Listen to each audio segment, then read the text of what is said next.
السلام علیکم پیارے بچوں آج ہم بات کریں گے کلمہ طیبہ کی اور حضرت محمد کی۔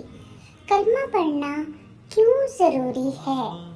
تو پیارے بچوں، اللہ اور اس کے آخری نبی پر ایمان لانے کے لیے کلمہ پڑھنا بہت ضروری ہے۔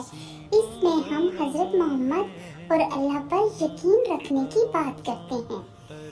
اللہ کے آخری نبی کون تھے؟ اللہ کے آخری نبی حضرت محمد صلی اللہ علیہ وآلہ وسلم تھے۔ تو بچوں، ہم کلمہ پڑھتے ہیں، لا الہ الا اللہ محمد رسول اللہ۔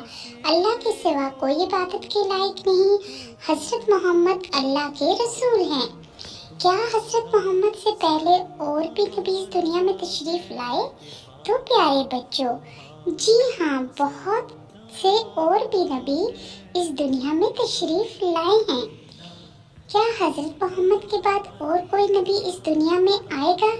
جی نہیں، بالکل نہیں، حضرت محمد آخری نبی ہیں بچوں۔ تو پیارے بچوں، ہمارا اس بات پر پکا یقین ہونا چاہیے کہ حضرت محمد آخری نبی ہیں۔ تو پیارے بچوں، میرے چینل کو سبسکرائب کریں اور اللہ حافظ۔